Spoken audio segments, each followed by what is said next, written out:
Good morning, my brothers and sisters. Welcome to the top 10 of Revelation. This is volume 4, maybe 4 last things to think about as we leave Revelation. This is season 27, episode number 99.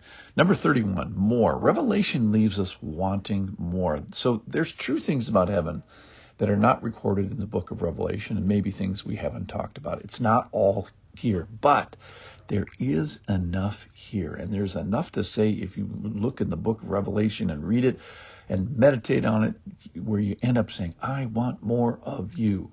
And that is perfectly normal. God has designed you to desire God himself and desire him for yourself. He has put eternity into man's heart, and we see it very clearly in reading the book of Revelation. Number 32, the church. So God has always loved his church. Jesus will always love his church. And Jesus thinks about his churches specifically and individually. And we do not live here outside of his church. And we do not live there outside of his church. He is thinking about you in your interaction with the church here. And in the end, we are to be of his church there too. So my prayer is that God would give you an inordinate love for a particular expression of his church here. And then we're going to get one there automatically. Number 33, rewards. Heaven is a place of reward. He is a rewarder. That is his character of God. And our crowns cannot be understood outside of a relationship to Jesus's crowns and the thorn and the suffering and the death and the blood. No Jesus, no crown. But here's the point. If you do get a crown in heaven, a reward in heaven, do what everybody else is doing in heaven with it. They're casting it down. They're giving it back. They're offering it to the Lord. Number 34, imperfection. I love this about the Bible. As you read it, if you read the book of Acts, Paul gets it wrong with Barnabas. Peter fellowships wrongly with the Jews, and they correct themselves. And even in the book of Revelation, the last book of the Bible, John misworships twice. He worships angels twice. To credit of the angels, they don't receive that worship. So just the reassurance that the Bible is full of even these heroes of the faith are imperfect people trying to get it right. It starts with the first page. It ends on the last page. Adam, David, etc. And the comforting thing is, what does God have for you and me to correct today? God is in the refinement business. He does it all the way to the end of his book. Number 35. Face.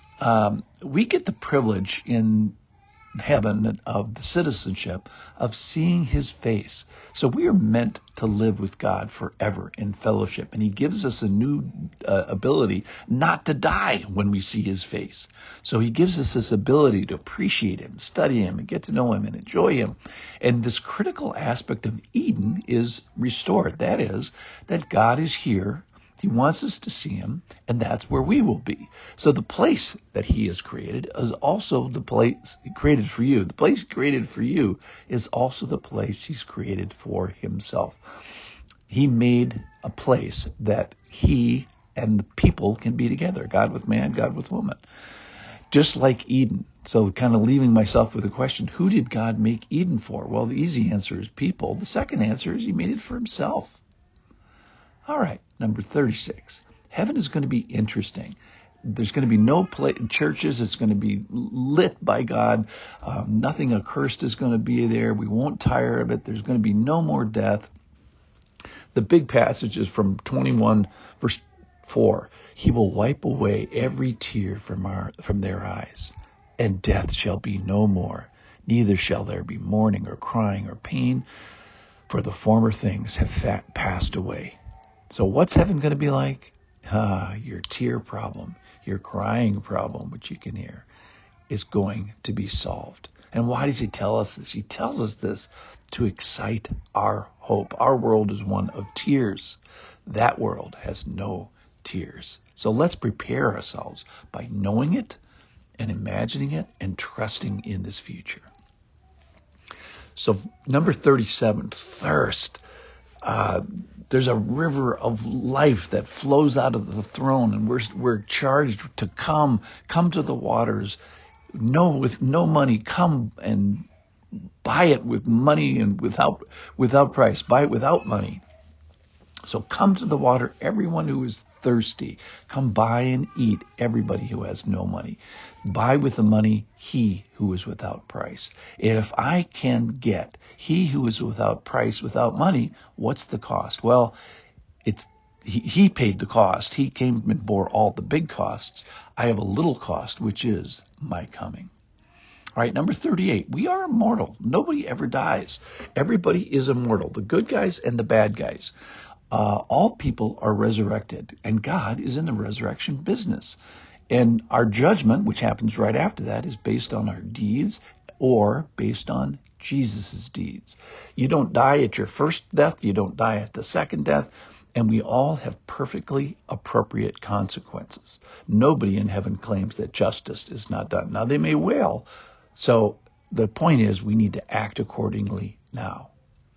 Let me just make one mention of evil. So number 39, Satan does not get to have the last word in the Bible. He's got a lot of words now and a lot of activities now. Just turn on the TV or look in your heart. He's not on the last page of the Bible. The fight against him, however, in God's perspective, was a cakewalk. God defeated him with the breath of his mouth. What was temporarily allowed by the sovereignty of God is no longer allowed. He is summoned. He's cast into the lake of fire. And so if you think about evil, don't worry. Ultimately, God's got this. Then the final thing, number 40, is choice. So we are going to live forever, and it depends on where we're going to live forever. But he's told us so many things. He's given us so many details, and he's reliable in this prophecy we call Revelation. So what happens after you die ultimately depends on God. He's boss, he's sovereign, and only he has power in that realm. So God makes choices. But we have some power now. What happens after you die depends in a great measure on what you do now. What will you do about your sin? What will you do about the penalty that it carries? It's best to fall on Jesus, lean on him, and it is so far above our pay grade. So, but what is within our pay grade, which is to decide today to say, I'll follow, I repent, I'm sorry, I believe, I need you, Lord. Receive me, I receive you. I'm with you now, so I can be with you then. Let's not leave God out. Let's leave God in. Thank you for listening with me, the book of Revelation.